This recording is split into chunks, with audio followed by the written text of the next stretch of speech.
Hello everyone, welcome to the channel. ये unit 5 का जो ईएम वेव्स का कुछ पोर्शन रह गया था उसको डिस्कस करेंगे। तो सबसे पहले व्हाट इज ईएम वेव और how to find the plane wave solution for EM wave.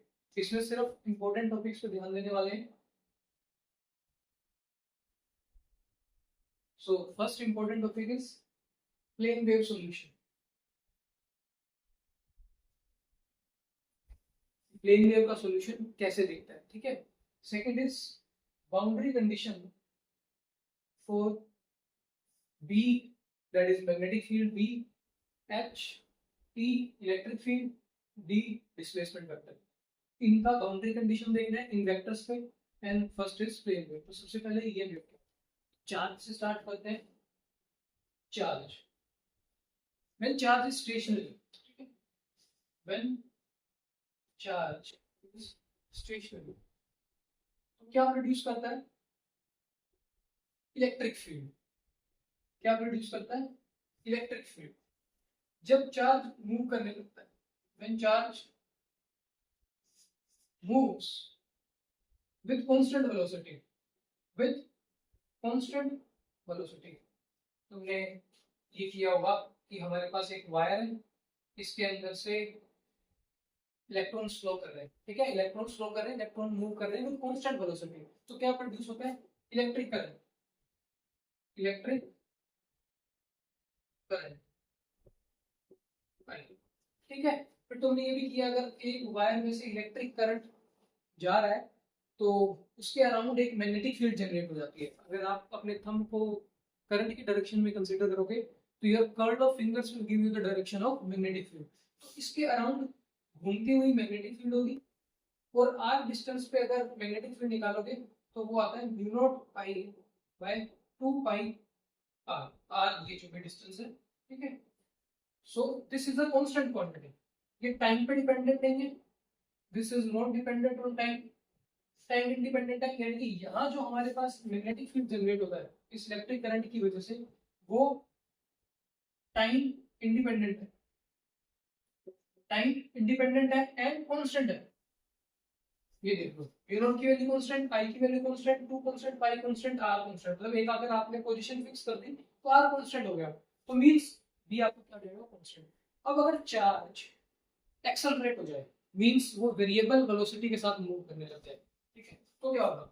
When charge accelerates, जब चार्ज एक्सेलरेट करता है तब इलेक्ट्रिक करंट प्रोड्यूस होती है, but that electric current is time dependent. यानी कि जो आपका करंट है वो टाइम पे डिपेंड करेगा, वो वेरी करेगा टाइम के साथ। अगर आपका करंट टाइम पे डिपेंड कर रहा है तो आपका मैग्नेटिक फील्ड किस पे डिपेंड करेगा? टाइम पे। यानी कि ये इस बार क्या हो जाएगा? वेराइंग। कांस्टेंट नहीं रहेगा, चेंज होगा विद टाइम। जब वेरिंग मैग्नेटिक फील्ड आपके पास आ जाता है तो फ्लक्स चेंज होता है। उस फ्लक्स चेंज की वजह से फैराडे लॉ क्या बोलता है कि आपके पास इंड्यूस्ड ईएमएफ आ जाएगा। तो अगर मैग्नेटिक फील्ड वेरी कर रहा है तो फ्लक्स चेंज हो रहा है, फ्लक्स चेंज हो रहा है तो इंड्यूस्ड ईएमएफ आ रहा है, मींस वोल्टेज आ रही है, मींस इलेक्ट्रिक फील्ड। यानी कि अगर आप बी को चेंज कर रहे हो तो ई प्रोड्यूस होगा, जो कि टाइम पे डिपेंड करेगा। उल्टा, अगर आप ई यानी कि इलेक्ट्रिक फील्ड कुछ ऐसा प्रोड्यूस करो जो टाइम के साथ चेंज हो रहा हो, टाइम के साथ चेंज हो रहा हो, वेराइंग हो, तो वो बी प्रोड्यूस करेगा। मीन्स ये दोनों एरो ऐसे चलेंगे। मीन्स अगर आपने बी टाइम वेराइंग ले लिया तो ई प्रोड्यूस होगा, ई प्रोड्यूस होगा, बी प्रोड्यूस होगा, तो ये दोनों आपस में एक दूसरे का प्रोडक्शन करेंगे, time varying E and B, ठीक है। ये time varying E electric field and time varying magnetic field दोनों मिला के बनाते हैं हमारी इलेक्ट्रोमैग्नेटिक वेव, ठीक है। तो इलेक्ट्रोमैग्नेटिक वेव की डेफिनेशन देखते हैं। What is electromagnetic wave?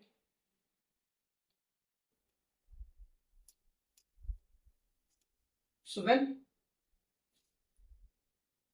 Charge accelerates, it produces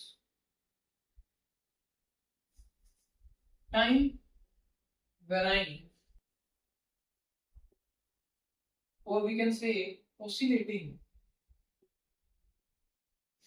electric and magnetic field, electric and magnetic field.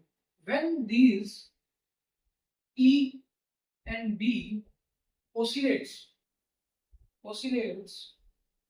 perpendicular to each other,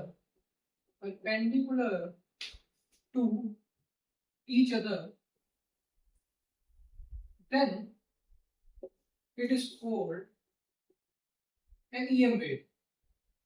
Then it is called an EM wave, that is electromagnetic wave. ठीक है, तो हमारे पास electromagnetic wave generate करने के लिए दो चीज चाहिए, एक इलेक्ट्रिक फील्ड, दूसरा मैग्नेटिक फील्ड। दोनों टाइम वेरिंग होनी चाहिए, कांस्टेंट नहीं होनी चाहिए, ऑसिलेट करते होंगे। ठीक है, इन दोनों के ऑसिलेशंस अगर परपेंडिकुलर है तो हमारी ईएम वेव जनरेट होगी। अब जो वेव होगी वो किस डायरेक्शन में जाएगी, इलेक्ट्रिक फील्ड किस डायरेक्शन में ऑसिलेट कर रहा होगा, बी किस डायरेक्शन में ऑसिलेट कर रहा होगा, इसके बारे में देखते हैं। ठीक है, तो ये एक दूसरे को कॉम्प्लीमेंट करते हैं। ई टाइम वेरिएंट बी जनरेट करेगा, बी टाइम वेरिएंट ई जनरेट करेगा, दोनों एक दूसरे को जनरेट करेंगे और जब ये ऑसिलेट करेंगे तो ये वेव बनेगी। ठीक है, मैं मान लेता हूं मेरी जो वेव है वो एक्स डायरेक्शन में जा रही है। मेरी वेव प्रोपेगेट कर रही है एक्स डायरेक्शन में, वेव प्रोपेगेशन। ठीक है, एक्स डायरेक्शन में। तो अब जो ई और बी वो किस डायरेक्शन में ऑसिलेट करेंगे, इसी डायरेक्शन में करेंगे, परपेंडिकुलर डायरेक्शन में करेंगे। इसका जवाब है परपेंडिकुलर डायरेक्शन में करेंगे, क्योंकि जो ईएम वेव है वो एक ट्रांसवर्स वेव है, वो एक ट्रांसवर्स वेव है। और ट्रांसवर्स वेव में क्या रहता है, जो आपके ऑसिलेटिंग पार्टिकल्स होंगे वो हमेशा परपेंडिकुलर ऑसिलेट करेंगे विद वेव प्रोपगेशन। ठीक है, अगर एक्स डायरेक्शन में जा रही है तो ई और बी किस डायरेक्शन में हो सकते हैं, या तो वाई में हो सकते हैं या जेड में हो सकते हैं। अब वाई डायरेक्शन में ई होगा या जेड डायरेक्शन में ई होगा, ये देखने के लिए हमारे पास एक फिजिकल क्वांटिटी है जिसको हम बोलते हैं पॉइंटिंग वेक्टर, ये सब चीजें रिवाइज हो रही है तुम्हारी, क्योंकि आई होप कि तुमने 12th में ईएम वेव का बेसिक पढ़ा होगा, उसमें आता है तुम्हारा ईएम वेव क्या होता है, आपका मैक्सवेल इक्वेशंस क्या है, डिस्प्लेसमेंट करंट क्या है, तो ये सब वहां का है। और सेमेस्टर 1 में आपने इलेक्ट्रोमैग्नेटिक्स का कोर्स किया है तो डेफिनेटली वहां भी कुछ सीखा होगा, वहां से भी कुछ चीजें यहाँ यूज होगी, जैसे कि स्टोक्स कर्ल थ्योरम, बोस डाइवर्जेंस थ्योरम। सो आपको ये ग्रेडियंट डाइवर्जेंस कर्व्स ध्यान में होने चाहिए। ठीक है, अब बात करते हैं पॉइंटिंग वेक्टर, ये क्या है। किसी बुक्स में इसे पी से लिखते हैं, किसी बुक में इसे एस से लिखते हैं। वेक्टर क्वांटिटी है, ये सिंबल हो जाता है इसका, या तो पी से लिखते हैं या एस से। ठीक है, मैं इसको एस से लिख रहा हूँ। तो ये क्या होता है, this is the cross product of E and B, cross product of E and B divided by this mu naught. Mu naught तुम्हें पता है, permeability of vacuum, epsilon naught permittivity of vacuum. ठीक है, अगर मैं नोट हटा देता हूं तो ये हो जाएगा मीडियम की परमिएबिलिटी, यहाँ नोट हटा देता हूं तो ये हो जाएगा मीडियम की परमिटिविटी। तो this is the physical quantity which gives us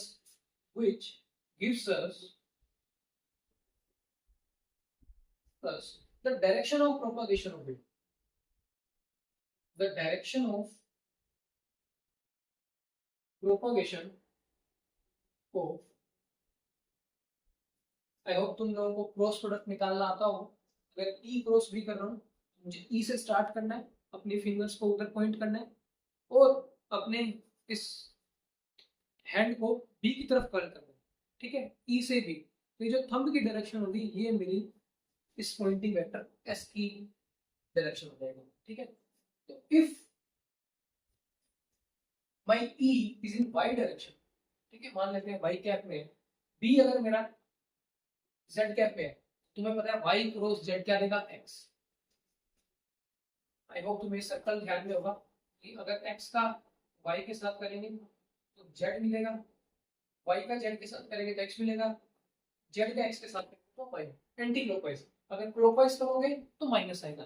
ठीक है, तो अगर मैंने ई वाई डायरेक्शन में लिए, बी जेड डायरेक्शन में दिया है, तो मेरी जो वेव प्रोपगेशन है यानी कि जो पॉइंटिंग वेक्टर है उसकी डायरेक्शन कहाँ आएगी, एक्स। और ये जो पॉइंटिंग वेक्टर की डायरेक्शन है यही आपको direction of propagation of wave बता रही है। तो मैंने क्या माना था, वेव कहाँ जा रही है मेरी एक्स डायरेक्शन में। वेव अगर एक्स डायरेक्शन में जाएंगे तो मेरे को ये कंफ्यूजन होती थी कि मेरा ई कहाँ रखूं बी कहाँ रखूं। तो ये कंफ्यूजन दूर की है पॉइंटिंग वेक्टर ने। ये क्या बोलता है, जो पॉइंटिंग वेक्टर है that is the direction of propagation of wave is E cross में। तो अगर आपका ई वाई डायरेक्शन में है, बी जेड डायरेक्शन में है, तो वेव कहाँ जाएगी, एक्स। यही मेरी कंडीशन है, एक्स में जा रही है मेरी वेव, ई कहाँ ऑसिलेट करेगा, वाई में। ई कहाँ ऑसिलेट करेगा, वाई में। ई का ऑसिलेशन कहाँ हो रहा है, वाई में। जो पार्टिकल्स है वो किस डायरेक्शन में ऑसिलेट कर रहे हैं, वाई डायरेक्शन में, ऐसे ऑसिलेट कर रहे हैं, ठीक है। ये वाई डायरेक्शन के ऑसिलेशंस, ये वाई डायरेक्शन के ऑसिलेशंस। मैग्नेटिक फील्ड के ऑसिलेशंस कहाँ है, जेड में, इसको ई कहते हैं। और बी के डायरेक्शन कहाँ है, जेड, जेड यानी कि ऐसे इस डायरेक्शन में ऑसिलेट कर रहा है। तो इसके लिए क्या बना रहा हूँ,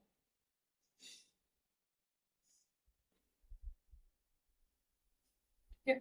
ये ऑसिलेशंस कहाँ हो रहे हैं, जेड में। ये आपकी जेड डायरेक्शन है, ये जेड है प्लस जेड, और ये है माइनस जेड।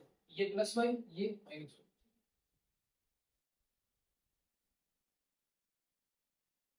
तो this is a representation, graphical representation of an electromagnetic.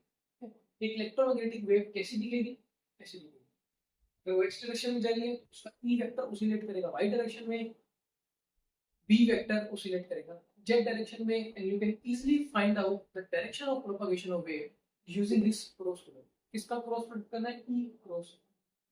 ये ध्यान में रखना था, एक्स से वाई का करेंगे जेड, वाई से जेड का करेंगे एक्स, जेड से एक्स का करेंगे तो वाई, उल्टा चलेंगे तो माइनस है, ठीक है। ये कुछ बेसिक था, ठीक है। व्हाट इज इलेक्ट्रोमैग्नेटिक वेव, इसे कैसे तुम ड्रॉ कर सकते हो, और पॉइंटिंग वेक्टर की। अब मेन जो टॉपिक है हमारा वो है प्लेन वेव सॉल्यूशन।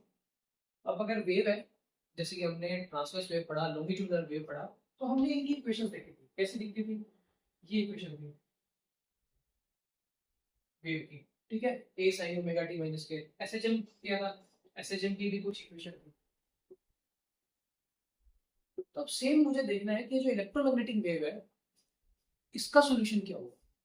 ये कुछ ऐसा वाई जेड के भी हो, इसमें ही एक्स डायरेक्शन में जा रहा है, ई वाई डायरेक्शन में, बी जेड डायरेक्शन, यानी कि तीनों डायरेक्शंस की बात हो रही है, एक्स वाई जेड, मतलब थ्री डायमेंशन स्पेस में काम चलेगा, ठीक है। तो हमारे को वेव की इक्वेशन लिखना है, ठीक है। तो मैं स्टार्ट करूंगा सबसे पहले मैक्सवेल इक्वेशन से। आई होप मैक्सवेल इक्वेशन तुम्हें याद होगी, नहीं याद तो एक दो एग्जांपल से मैं बता देता हूँ कैसे मैक्सवेल इक्वेशन हमने 12th क्लास में सीखी थी, और मे भी तुमने फर्स्ट सेम में इलेक्ट्रोमैग्नेटिक्स के कोर्स में किया हो। तो सबसे पहले प्लेन वेव सॉल्यूशन के लिए हम चलना होगा मैक्सवेल इक्वेशंस की तरफ। What is Maxwell equations,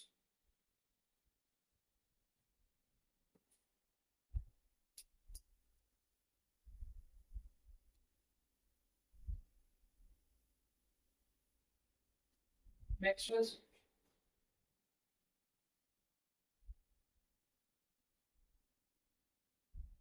these are set of four equations जिसने इलेक्ट्रिसिटी एंड मैग्नेटिज्म को कंबाइन किया और फिजिक्स की एक ब्रांच बनाई जिसका नाम था इलेक्ट्रोमैग्नेटिक्स, ठीक है। पहली equation this, divergence of E is equal to rho by epsilon. दूसरा, जहां पे rho charge density, epsilon naught permittivity of free space, this is divergence, this is divergence. क्योंकि E एक वेक्टर क्वांटिटी है, वेक्टर क्वांटिटी जब हम ये operator लगाते हैं जिसको डेल ऑपरेटर बोलते हैं, तो ये डाइवर्जेंस कहलाता है, ठीक है। सेकंड, डाइवर्जेंस बी का जीरो रहता है, ठीक है। थर्ड इज कर्ल, कर्ल के लिए ये सिंबल रहता है क्रॉस प्रोडक्ट, ठीक है। डाइवर्जेंस के लिए dot product minus del B by del D. And fourth equation is curl of B is mu naught j, where j is the current density, plus mu naught epsilon naught L u। अभी कहाँ से आई इसका थोड़ा सा hint दे देता हूँ। तो सबसे पहले चलते हैं गोज लॉ ऑफ इलेक्ट्रोस्टैटिक्स। ये इलेक्ट्रोस्टैटिक की है, ये मैग्नेटोस्टैटिक की है, ये आपका मैग्नेटिक फील्ड टाइम के साथ चेंज हो रहा है तो इलेक्ट्रिक फील्ड प्रोड्यूस हो रही है, यहाँ क्या हो रहा है, इलेक्ट्रिक फील्ड टाइम के साथ चेंज हो रही है तो बी प्रोड्यूस। ये 12th क्लास की जो पार्ट 1 थी, पहले ये सीखा, फिर ये सीखा, फिर ये सीखा, दैट इज इलेक्ट्रोस्टैट, मैग्नेटोस्टैट। फिर आपने सीखा अल्टरनेटिंग करंट, जो आपका फैराडे लो, लेंज लो, उसके बाद आपका आ जाता है लास्ट में एम्पियर्स लो। ये सारा इलेक्ट्रोस्टैट और मैग्नेटोस्टैट कंबाइन करके इलेक्ट्रोमैग्नेटिक्स बनाया। तो पहला गोज लो, ये इक्वेशन देखेंगे तो आपको गोज लो पे जाना पड़ेगा। गोज लो ऑफ इलेक्ट्रोस्टैट क्या बोलता था ये, कि अगर आपके पास एक क्लोज्ड सरफेस है, अगर आपके पास एक क्लोज्ड सरफेस है और इसके अंदर कुछ चार्जेस है Q1 Q2 Q3, Q1 Q2 Q3, इसमें से निकलने वाला फ्लक्स, इसमें से निकलने वाला flux that is phi electric flux, वो किसके इक्वल हो जाएगा, 1 by epsilon naught Q enclosed, 1 by epsilon naught Q enclosed. This was the goal. Flux की डेफिनेशन, फ्लक्स की डेफिनेशन क्या रहती है कि अगर आप इस सरफेस पे, इस सरफेस पे, इस सरफेस पे इंटीग्रल करते हो, कैसा इंटीग्रल है ये, सरफेस इंटीग्रल। तुमने 3 इंटीग्रल्स पढ़े होंगे अभी तक, line integral, surface integral, volume integral. So this is in the category of surface integral. E का सरफेस पे इंटीग्रल होता है, दिस इज अवर फाई, ये डेफिनेशन होती थी फाई। तो मेरा पास फाई आ गया 1 by epsilon naught Q enclosed, ठीक है, यहाँ तक आ गया। अब Q इनक्लोज्ड को मैं क्या लिख सकता हूँ, डेंसिटी से रिलेट कर। चार्ज डेंसिटी क्या होती है, charge density, charge per unit volume. If charge is Q, volume is V, तो मेरा Q कितना आ गया, रो। Q कितना आ गया, रो। तो मेरे पास क्या है, Q इनक्लोज्ड, ठीक है। Q इनक्लोज्ड को मैं क्या लिख सकता हूँ, रो। जब छोटा सा एलिमेंट लिया है, उसको डेंसिटी पे इंटीग्रेट करूंगा ओवर द वॉल्यूम, तो मेरे को क्या मिल जाएगा, Q इनक्लोज्ड। सारा का सारा उस वॉल्यूम में कितना चार्ज है वो मिलेगा, ठीक है। अब लेफ्ट हैंड साइड पे मुझे यूज करनी है goes divergence theorem. I hope semester 1 में इलेक्ट्रोमैग्नेटिक्स के कोर्स में यूनिट 1 में तुमने ये सीखा होगा, जहां तुमने vector product, cross product, triple vector product, goes divergence theorem, Stokes curl theorem, divergence curl gradient, ये सब सीखा, ठीक है। गोज डाइवर्जेंस थ्योरम क्या होती है, एक बार मैं तुम्हें रिवाइज करवा देता हूँ। गोज डाइवर्जेंस, गोज डाइवर्जेंस,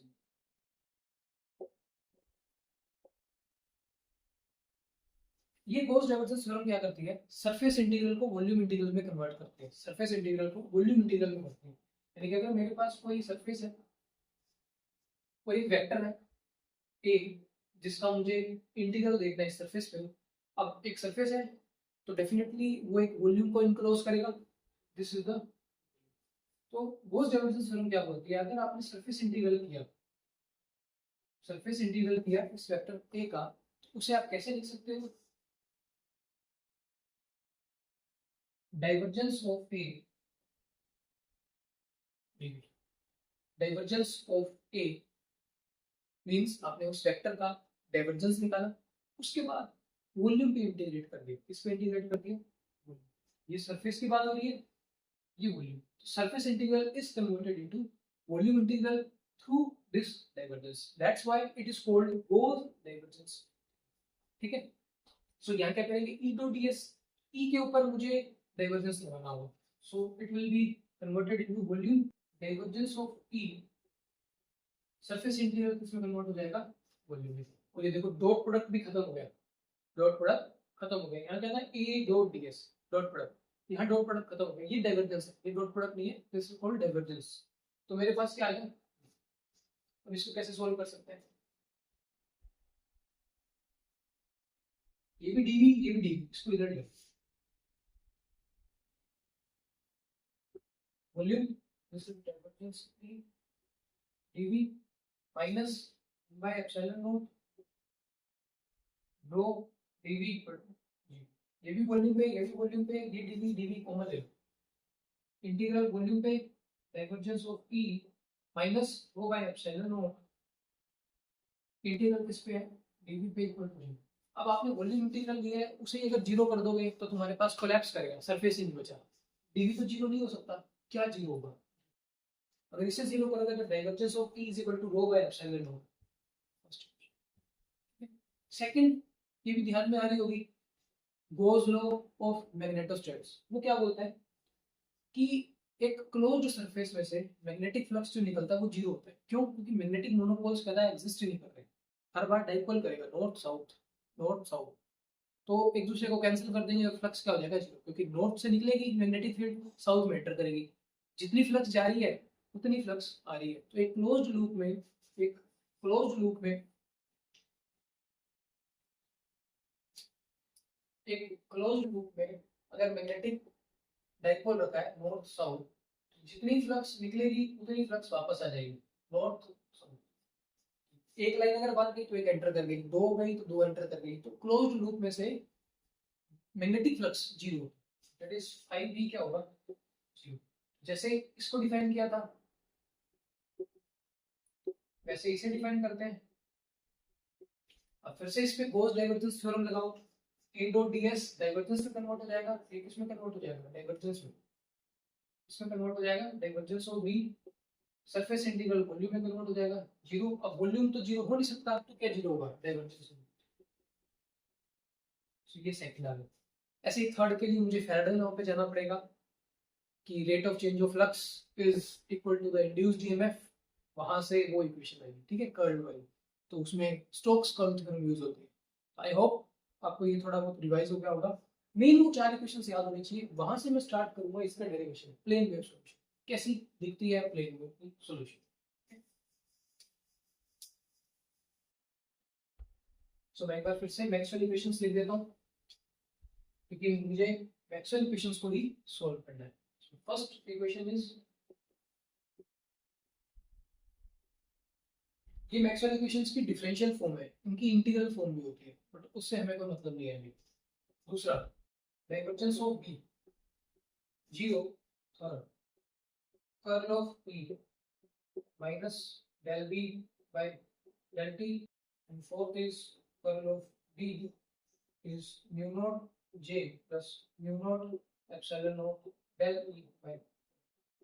अब मैं फ्री स्पेस लूंगा, that is vacuum. In free space vacuum I have rho zero, means charge density is zero and current density is also zero। rho zero है और j zero, charge density भी zero है और आपका current density भी zero है। इस equation में रो को भी जीरो रखो और जे को भी जीरो रखो। तो अगर रो को जीरो रखोगे तो ये इक्वेशन बन जाएगी divergence of B zero, divergence of B zero, ये इक्वेशन कोई चेंज नहीं होगा। यहाँ क्या हो जाएगा? जे जीरो रखोगे तो ये बन जाएगा mu naught epsilon naught del E by. इसको फर्स्ट इक्वेशन बोल दो, इसको सेकंड, इसको थर्ड, इसको। अब हमने डेरिवेशन स्टार्ट कर दिया। डेरिवेशन का स्टार्ट हुआ है, मैक्सवेल इक्वेशंस लिखी प्रॉपर फॉर्म में, उसके बाद फ्री स्पेस वैक्यूम में गए, रो जीरो जे जीरो, दो कंडीशंस को यूज किया, चार इक्वेशंस मिली, इन चारों को सॉल्व करना है और ई और बी की सॉल्यूशन लिखनी है। तो थर्ड इक्वेशन को लेता हूं मैं, taking third equation, taking curl of third equation, इस इक्वेशन का कर्ल लेना है।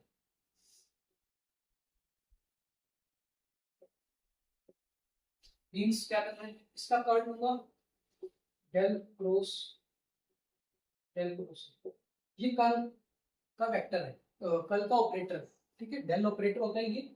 अगर ऐसा सिंबल है क्रॉस प्रोडक्ट तो कर्ल, डॉट वाला सिंबल है ये, दिस इज डाइवर्जेंस। और अगर एक स्केलर फील्ड होता है जैसे कि potential, potential is a scalar quantity, इसका जब हम डेल ऑपरेटर लेते हैं तो ये बन जाता है ग्रेडियंट, ठीक है। लेफ्ट हैंड साइड लिया, राइट हैंड साइड भी लो, this is curl of minus del B bye.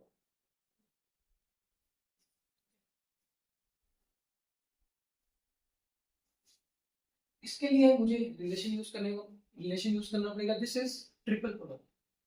इसका एक डायरेक्ट फॉर्मूला रहता है कि अगर आपका ट्रिपल प्रोडक्ट डेल क्रॉस है,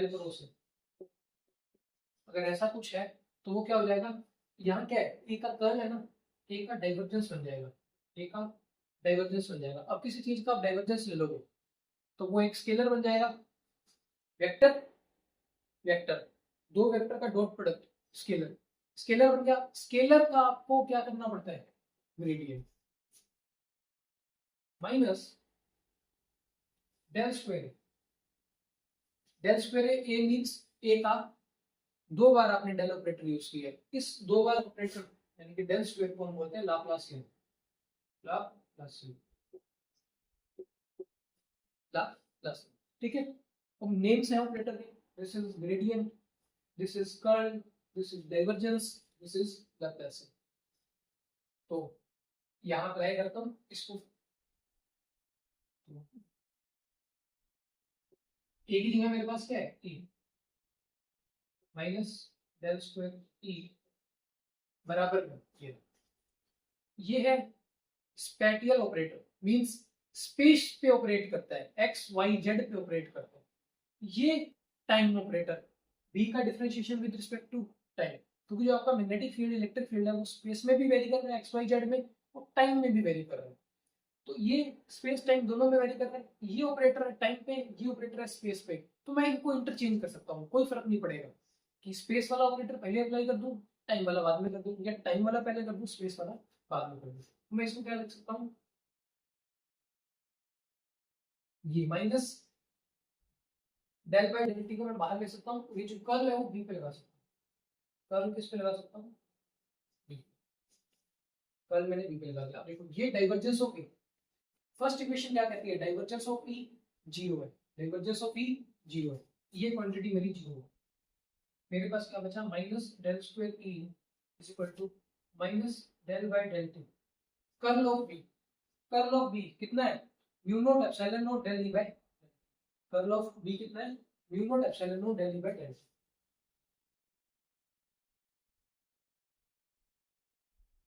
ठीक है, मेरे पास क्या आ गया, minus del square E is equal to minus mu naught epsilon naught constant है, बाहर आ जाएंगे। Del E by del T का एक और बार डेरिवेशन कर दिया विद रिस्पेक्ट टू टाइम, तो ये क्या बन जाएगा, double derivative with respect to, ये माइनस साइन कैंसिल, तो I am left with this equation.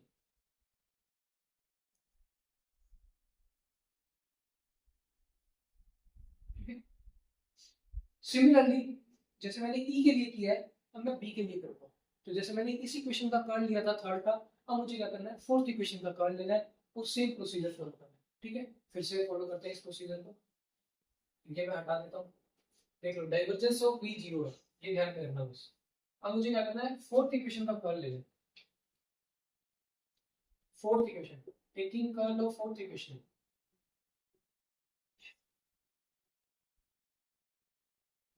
Fourth equation का कर्ल लो इसका, del cross B, left side पे कर्ल ले लिया, राइट साइड पे कर्ल,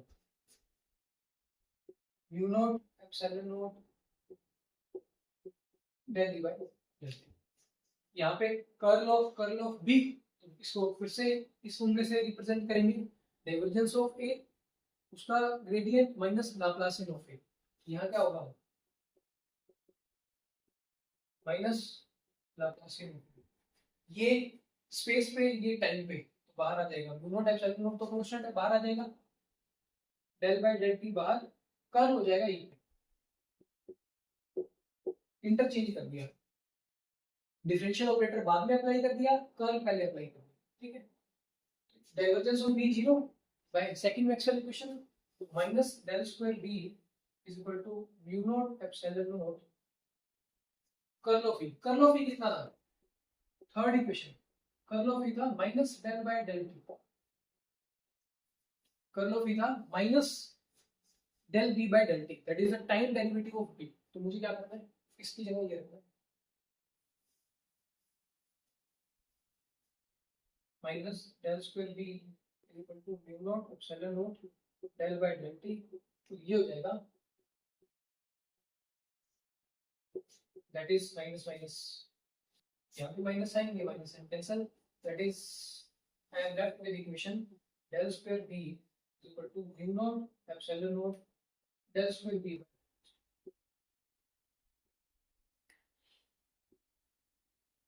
ये मेरे पास इक्वेशन आ गई ई के लिए, देख रहे हो del square E is equal to mu naught epsilon naught del square E by del T square. Similarly इसी जगह अगर मैं बी लिख दूंगा, सेम इक्वेशन मेरे पास आ गई।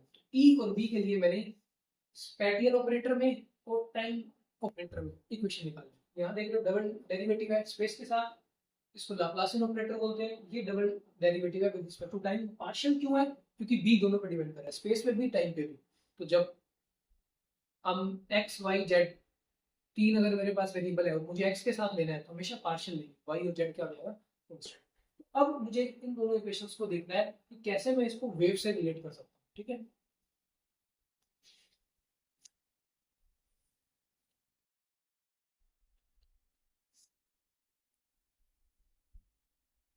इसे मैं वेव से कैसे रिलेट कर सकता हूँ?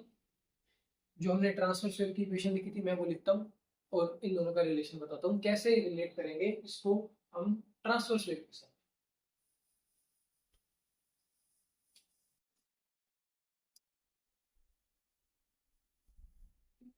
तो मेरे पास दो इक्वेशन है, इसको फिफ्थ इक्वेशन बोल देना, इसको सिक्स, इसको फिफ्थ या इसको सिक्स। ठीक है, इसके बाद मेरे पास ट्रांसवर्स वेव की इक्वेशन ये थी, a sin omega t minus. ठीक है, एक बार स्पेस पे ऑपरेटर है डबल, एक बार टाइम पे है। तो मैं क्या करता हूँ, एक बार इसको दो बार स्पेस के विद रिस्पेक्ट टू डेरिवेटिव करता हूँ, फिर दो बार टाइम के विद रिस्पेक्ट टू स्पेस के साथ। स्पेस यहाँ पे x है, a sin का डेरिवेटिव cos, फिर एंगल का करेंगे, एंगल में x के साथ करेंगे तो t constant minus k, x का करेंगे हम एक बार, दूसरी बार को माइनस a के, cos का करेंगे माइनस साइन,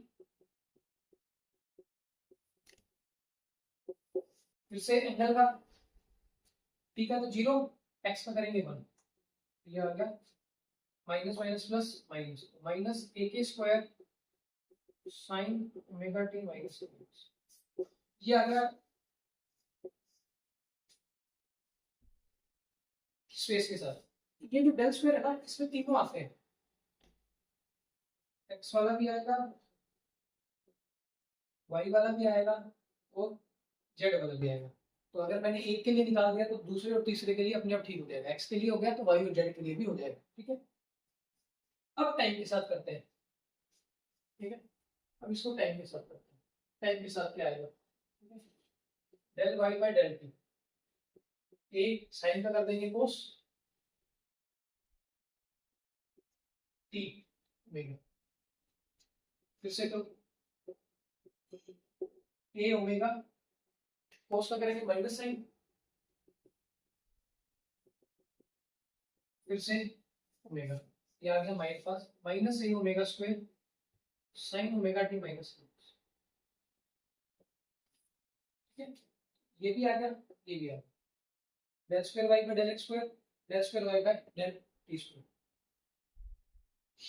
दोनों में सिमिलैरिटी है, सिमिलैरिटी देखो क्या है, minus A sine omega T, minus A sine omega T minus K X, del square Y by del T square, omega square को डिवाइड कर दो, ये वैल्यू है minus A sine omega T minus K X, this thing divided by omega square, यहाँ रखना minus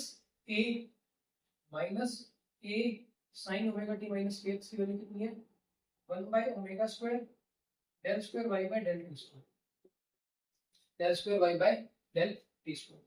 अब आपको पता है कि जो वेव की वेलोसिटी होती है वो होती है ओमेगा बाय, ये वेव की वेलोसिटी भी यही है, फेज वेलोसिटी भी यही है। ठीक है, मैंने करवाया omega T minus K x phase velocity, the velocity with which the phase of the wave moves. तो ये आपका वेव का फेज जिस वेलोसिटी के साथ मूव करेगा that is the phase velocity, phase velocity. इसको डेरिवेटिव करो,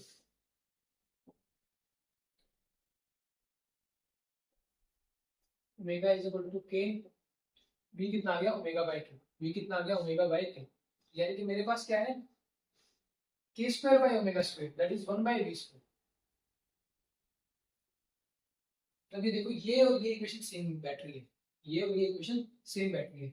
यहाँ क्या किया, जो वेव की इक्वेशन थी उसका स्पेस के साथ डेरिवेटिव किया दो बार, स्पेस के साथ डेरिवेटिव किया 2 बार, वो अलग बात है, ये 3 डायमेंशन में, ये 1 डायमेंशन, जनरलाइज कर सकते हैं।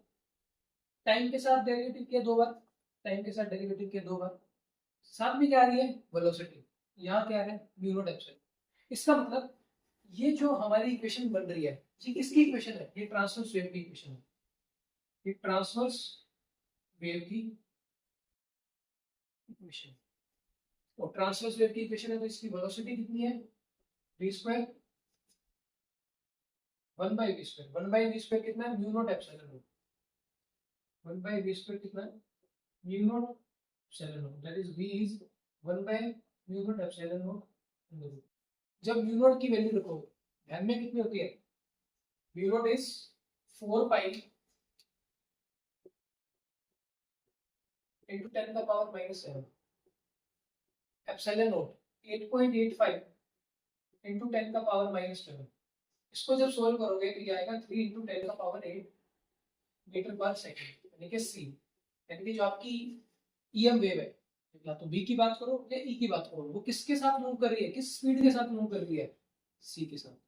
हम यही तो बोलते हैं कि जो हमारी इलेक्ट्रोमैग्नेटिक वेव है वो स्पीड ऑफ लाइट के साथ मूव करती है in vacuum, in air, but किसी और मीडियम में होगा तो ये रिलेशन चेंज हो जाएगा, ये हो जाएगा म्यू एप्सिलॉन म्यू, यानी कि मीडियम का परमेबिलिटी म्यू, मीडियम की परमिटिविटी एप्सिलॉन। तो यानी कि हमारी ये जो इलेक्ट्रोमैग्नेटिक वेव है, ट्रांसवर्स वेव है, किस स्पीड के साथ मूव कर रही है, स्पीड ऑफ लाइट के साथ, कहाँ पे, वैक्यूम में। अब हमें करना है इसका सॉल्यूशन, ठीक है। तो हमने क्या किया, सॉल्यूशन से ही स्टार्ट किया था। सॉल्यूशन क्या था, y is equal to a sin omega t minus kx, जिससे मेरी ये इक्वेशन आई, मैंने देखा ये सेम इक्वेशन यहाँ बैठ रही है, चाहे वो e की बात करूँ या b की बात करूँ, ठीक है। तो यानी कि कहीं ना कहीं मेरा वेव का सॉल्यूशन कुछ ऐसा होगा साइन की टर्म्स में, ठीक है, साइन में भी हो सकता है, साइनोसॉइडल भी हो सकता है। अगर आप यहाँ पे कोस वाला फैक्टर ले लेते तो भी सेम इक्वेशन बनती है, यानी कि साइन वाला फैक्टर भी हो सकता है, साइन का पीरियोडिक फंक्शन भी हो सकता है, कोस का पीरियोडिक फंक्शन भी हो सकता है, और इन दोनों का सुपरपोजिशन भी हो सकता है, means sine cos and superposition of sine and cos. अगर ये सॉल्यूशन है, ये सॉल्यूशन है, तो इन दोनों का सम या माइनस या सुपरपोजिशन भी एक सॉल्यूशन होगा। डिफरेंशियल इक्वेशन के अंदर ये एक इंपॉर्टेंट चीज होती है, अगर एक इक्वेशन का सॉल्यूशन तुम्हारे पास y1 है, y2 है, तो y1 y2 का सुपरपोजिशन भी सॉल्यूशन होगा, ठीक है। तो क्या करना है, साइनोसॉइडल भी हो सकता है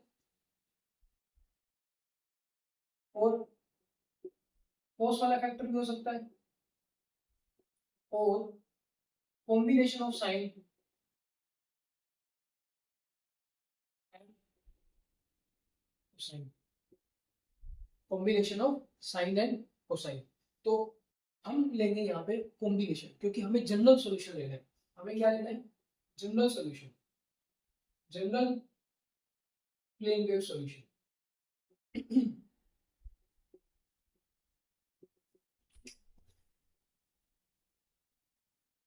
जनरल प्लेन वेव सॉल्यूशन वो क्या रहेगा,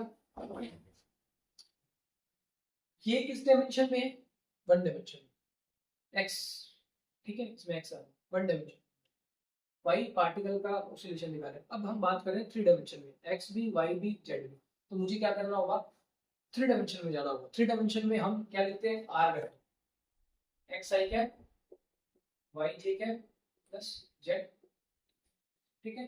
जो मेरा प्लेन वेव सॉल्यूशन होगा वो कैसा दिखेगा, e0 e का power iota omega t minus k dot r, means देखो omega t minus kx, omega t minus k dot x की जगह क्या आ गया, r वेक्टर। तो अगर आप r वेक्टर को रखोगे x i cap y j cap z k cap, तो आपका इक्वेशन क्या बन जाएगा, k x i cap k y j cap k z k cap, dot product करोगे किसके साथ, x i कैप के साथ, y j कैप के साथ, z k कैप के साथ, i कैप के साथ kx into x plus y into ky z into, तो ये पूरा सॉल्यूशन होगा। अब मैंने एक्सपोनेंशियल फैक्टर ही क्यों लिया, e का ये सॉल्यूशन है, b का ये सॉल्यूशन है, b0 e का power iota omega t minus k dot, this is the plane wave solution जो हमें डिराइव करना है, ठीक है। अब मैं तुम्हें थोड़ा सा समझाने के पॉइंट ऑफ व्यू से बता देता हूँ। डेरिवेशन कंप्लीट हो गया है कि ये एक्सपोनेंशियल कैसे आया, ठीक है। अब ये देखो, साइन भी आ सकता था, कोसाइन भी आ सकता था, कॉम्बिनेशन भी आ सकता था साइन कोसाइन का। अब तुम्हें ध्यान में होना चाहिए जो कॉम्बिनेशन ऑफ साइन कोसाइन आता है वो यहाँ से बनता है e की power iota theta. This is written as cos theta plus iota sine. अगर मैं थीटा की जगह माइनस थीटा ले लूं, थीटा की जगह माइनस थीटा, कोस में तो माइनस साइन गायब हो जाता है, और आयोटा साइन थीटा, थीटा की जगह माइनस थीटा करूंगा तो माइनस साइन बाहर आ जाएगा। ये हो जाएगा e की पावर आयोटा थीटा, ये हो जाएगा e का पावर माइनस आयोटा थीटा, क्योंकि जब थीटा की जगह आप रिप्लेस करोगे माइनस थीटा तो कोस में माइनस थीटा बाहर आ गया पॉजिटिव, साइन में बाहर आ जाता है माइनस। अब इन दोनों को ऐड करो, इन दोनों को ऐड करो, इन दोनों को ऐड करोगे तो कट जाएगा cos theta two cos theta.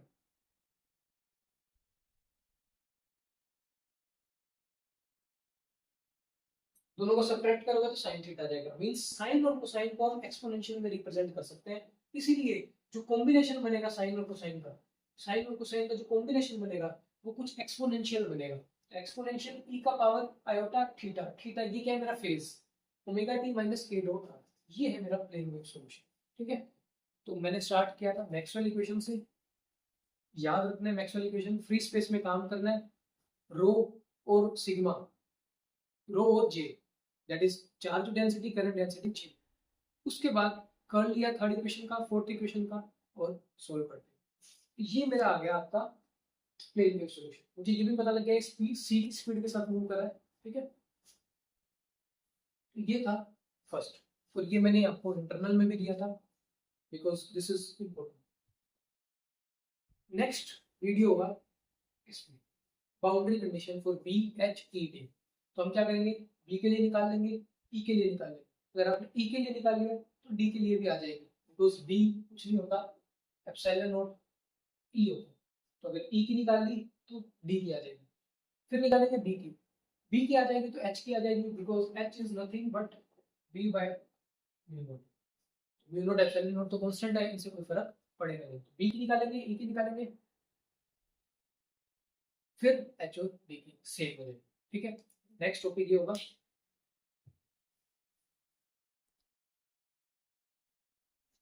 I hope आपको ये क्लियर हो गया होगा। फिर भी कोई डाउट हो तो कमेंट बॉक्स में जरूर लिखना, ठीक है। Thank you very much.